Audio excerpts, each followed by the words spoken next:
Good morning viewers, welcome to back our channel. आज मैं लेकर आई हूँ झाड़ू को साफ करने का घर में ही बहुत आसान सा तरीका। और वीडियो बहुत ही यूजफुल है तो वीडियो को एंड तक जरूर वॉच कीजिएगा। किचन और घर से जुड़ी हुई बहुत ही खास टिप्स जो आपकी लाइफ को आसान बना देने वाली है। घर और किचन में हम रोज ही काम करते हैं, पर कुछ काम तो ऐसे होते हैं ना जो खत्म होने का नाम ही नहीं लेते हैं। यानी कि आज हमने काम किया और दूसरे दिन वापस वही काम आ जाता है। तो शानदार टिप्स को कंटिन्यू देखते रहिए। चल स्टार्ट करते हैं। पहला यूजफुल टिप, झाड़ू हर घर में यूज़ की जाती है। झाड़ू एक ऐसी चीज़ है जो घर की क्लीनिंग करती है, पर इसकी क्लीनिंग बहुत कम होती है। अगर झाड़ू ही गंदा रहेगा तो घर कैसे क्लीन हो सकता है। तो चलिए आज झाड़ू को हम साफ करेंगे हार्पिक की मदद से। हार्पिक से हम सिर्फ टॉयलेट को क्लीन करते हैं, पर हम यहाँ पर झाड़ू को भी बहुत अच्छे से क्लीन कर सकते हैं। यहाँ पर जो मेरे पास झाड़ू है ये प्लास्टिक वाला झाड़ू है। इस झाड़ू को हमने यहाँ हार्पिक की मदद से क्लीन करना है। आपके पास फुल झाड़ू है तो हार्पिक का यूज़ नहीं कीजिएगा, झाड़ू खराब हो सकती है। इस तरह का प्लास्टिक का झाड़ू है उसके लिए ही हार्पिक सबसे बेस्ट है। तो थोड़ा थोड़ा हम इसके ऊपर इस तरीके से स्प्रेड कर देंगे और 10 मिनट के लिए इसे छोड़ दीजिएगा ताकि इसके अंदर की जितनी बैड स्मेल है वो भी खत्म हो जाए, इसके बैक्टीरिया है वो भी। और इसको क्लीन कैसे करना है, तो इस तरह का कपड़े धोने का ब्रश आपके पास जरूर होगा। हल्का हल्का आप इसे रब कीजिए, इसके अंदर की जितनी गंदगी है वो बहुत आसानी से बाहर आ जाएगी। इसके बाद चलते हैं हम पानी की तरफ। तो यहाँ मैंने एक बाल्टी ली है और इसमें मैं इससे डिप करके आपको दिखा रही हूँ कि इसके अंदर कितनी ज़्यादा गंदगी थी। इसी को लेकर अगर हम पूरे घर में झाड़ू लगाते हैं तो झाड़ू तो गंदी है, उसकी वजह से जो बची कुची जगह साफ़ है वो भी गंदी हो जाती है। तो झाड़ू को साफ़ करते रहना बहुत ज़रूरी है। ये हमारे घर को क्लीन करती है तो इसको क्लीन करना भी बहुत ज़्यादा ज़रूरी है। तो आप देख सकते हैं काफ़ी सारा गंदगी इसमें से बाहर आया है। एक बार में झाड़ू क्लीन नहीं होता है तो इसे दूसरे पानी में भी हमने डीप करना है। आप इसे नल के नीचे भी डायरेक्ट कर सकते हैं, इतना पानी नहीं लगेगा। मुझे आपको दिखाना है इसलिए मैं आपको यहाँ पे बाल्टी में करके दिखा रही हूँ। तो हम धो लिए हैं, इसे सुखाना कैसे वो मैं आपको बता देती हूँ। तो यहाँ पर आप इसे खड़ा भी कर सकते हैं और नहीं तो इस तरीके से किसी भी कील पे आप इसे हैंग कर दीजिए। बहुत आसानी से इसका जितना पानी है वो। यूजफुल टिप आपको कैसा लगता है कमेंट करके जरूर बताइएगा। चलिए बढ़ते हैं अगले यूजफुल हैक के लिए। तो किचन में हम रोज ही सब्जी बनाने का काम करते हैं, पर ज्यादातर सब्जियों में हम राई जीरे का तड़का लगाते ही हैं। तो राई जीरे का तड़का अगर सही तरीके से ना लगाया जाए तो वो सब्जी का स्वाद नहीं बढ़ाता, उल्टा सब्जी का स्वाद खराब कर देता है। तो तेल को पहले अच्छे से प्री हीट करना है और सबसे पहले हमने राई को तड़काना है। जब तक राई के तड़कने की आवाज़ नहीं आ जाती है या हमें उसका तड़कना नहीं सुनाई देता है, उससे पहले ज़ीरा ऐड नहीं करना है। अगर हम इसके साथ ही ज़ीरा ऐड कर देते हैं तो ज़ीरा बहुत जल्दी से ब्राउन कलर का हो जाता है, पर राई जल्दी से नहीं तड़कती है। राई तड़कने में टाइम लगती है क्योंकि दोनों का टेम्परेचर बहुत डिफरेंट होता है। जब राई अच्छे से तड़क जाए उसके बाद ही आप जीरा ऐड करें। इससे आपने दोनों ही मसाले का स्वाद बहुत आसानी से सब्जियों में आ जाता है। तो चलिए बढ़ते हैं अगले यूजफुल हैक के लिए। किचन में काम करते हुए कुछ इंसिडेंट ऐसे हो जाते हैं जो हमने सोचे नहीं होते हैं। यहाँ आज मेरे साथ ऐसा ही हुआ है, कुकर जल गया है। यहाँ पर कुछ दाल मैंने इसके अंदर रखी थी, थोड़ा सा पानी कम हो गया था जिसकी वजह से कुकर जल गया है। अब कुकर जल जाए, कढ़ाई जल जाए या दूध की तपेली ही क्यों न जल जाए, तो इसे हाथों हाथ आप क्लीन कर सकते हैं। ज़रूरी नहीं है इसमें पानी रख के पूरी रात के लिए आप इसे छोड़ें। तो इसके लिए आपने सबसे पहले लेना है बर्तन लिक्विड या बर्तन धोने का साबुन। 1 चम्मच के आसपास आपने इसे लेना है। इसके बाद में थोड़ा सा लेना है यहाँ पे मीठा सोडा। तो मैं आपको बता देती हूँ 1 चम्मच के 1/4 हिस्सा यहाँ पर हमने मीठा सोडा लिया है और पानी हमने उतना ही ऐड करना है जितना कि ये जला है। अगर कुछ ज़्यादा ही जला है तो आप यहाँ पर इन चीज़ों की क्वांटिटी थोड़ी बढ़ा सकते हैं। कुकर बहुत ज़्यादा तो नहीं चला है, पर ये इतना जल चुका है कि इसमें कोई दूसरी रेसिपी नहीं बनाई जा सकती। तो यहाँ पर हम कुकर को क्लीन करेंगे हाथों हाथ। तो यहाँ पर हमने जो चीज़ें बताई है वो हमने ऐड करनी है।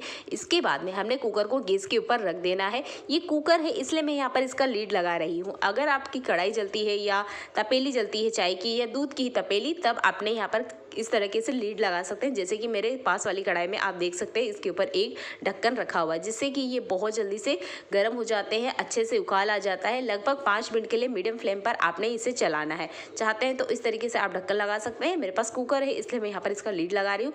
5 मिनट के लिए मीडियम फ्लेम पर हमने गैस को रख देना है क्योंकि 5 मिनट के अंदर ही इसके अंदर बहुत अच्छे से बॉईल आ जाएगा। यहाँ पर हमने लिक्विड मिलाया है तो इसकी सीटी हमने बिल्कुल नहीं लगाना है, नहीं तो पूरा किचन मैसी हो जाएगा।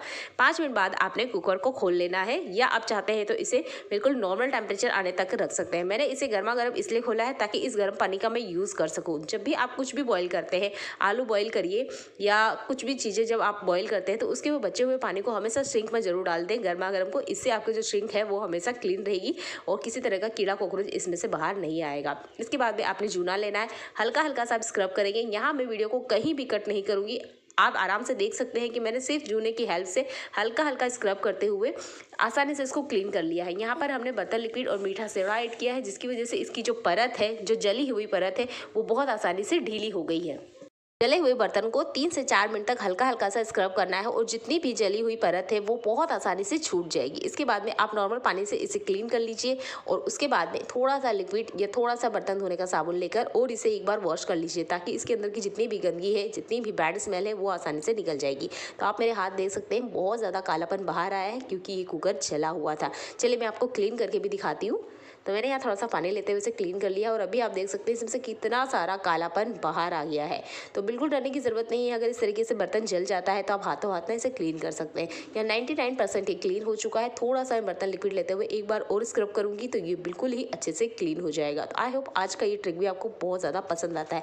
वीडियो आपको ज़रा सा ही पसंद आता है तो वीडियो को लाइक और शेयर करना बिल्कुल ना भूलें। चैनल पर पहली बार आए हैं तो चैनल को सब्सक्राइब जरूर कर लीजिएगा। ऐसे यूजफुल वीडियो मैं आपके लिए फुल टिप मेरा रोटी बनाने को लेके है। रोटी तो हमारे घर में रोज बनाने का काम होता है, पर एक छोटी सी गलती की वजह से हमारा काम बढ़ सकता है। तो यहाँ पे रोटियां लगभग बनके खत्म हो चुकी है, यानी कि सिर्फ 2 ही रोटी बची है और ये सूखा हुआ जो आटा रहता है इसे कभी भी आटे के डिब्बे में नहीं डालना है। यहाँ पर हमने गीला आटा इसे टच किया होता है, जिसकी वजह से इसमें एक सीलन आ जाती है, यानी कि ये गीला हो जाता है। तो इसके लिए आपने किचन में अलग से एक डिब्बा रखना है जिसमें आप ये सूखा हुआ आटा रख सकते हैं। इसे आप अगर आटे के कंटेनर में रखते हैं तो आप देखते होंगे कि आटे में इल्ली पड़ जाती है और हमें पता नहीं चलता है कि वो इल्ली किस वजह से आई है या किस वजह से वो छोटा कीड़ा आ गया है।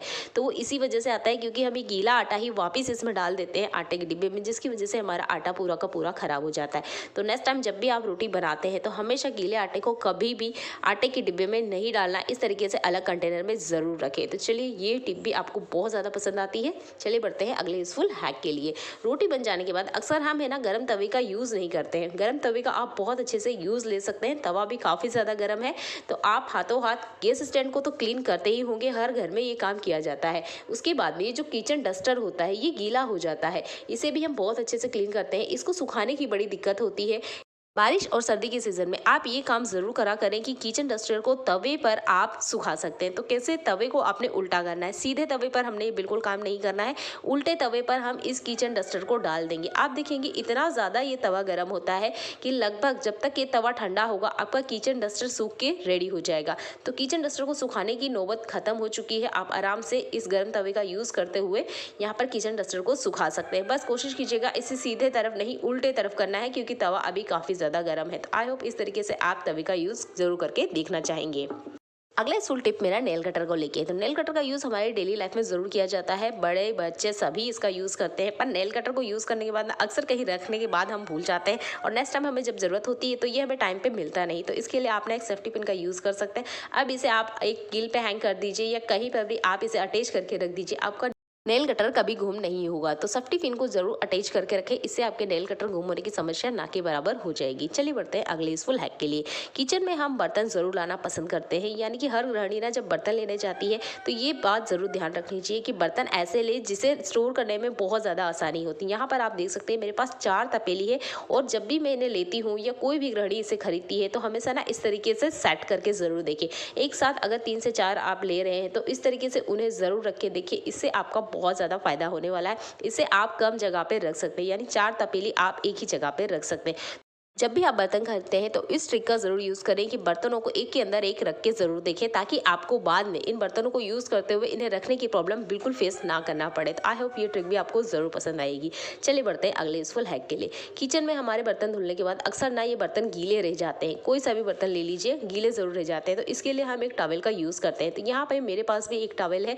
तो टॉवेल का हमेशा चुनाव सोच समझ के करा करें, क्योंकि जब हम टॉवेल का यूज करते हैं तो अक्सर इन बर्तनों का डायरेक्ट हम खाने में यूज करते हैं, यानी कि टॉवेल हमेशा साफ सुथरा होना चाहिए।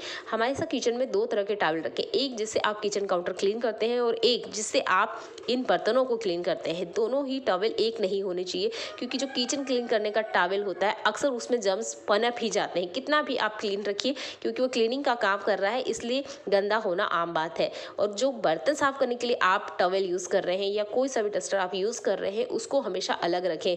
गलती से भी इसे कभी भी किचन काउंटर या गैस स्टैंड साफ करने के लिए यूज ना करें, इससे आपके जो बर्तन है वो अनहाइजेनिक हो सकते हैं। तो आई होप ये ट्रिक को आप जरूर फॉलो करेंगे और किचन में हमेशा 2 डस्टर का यूज करेंगे।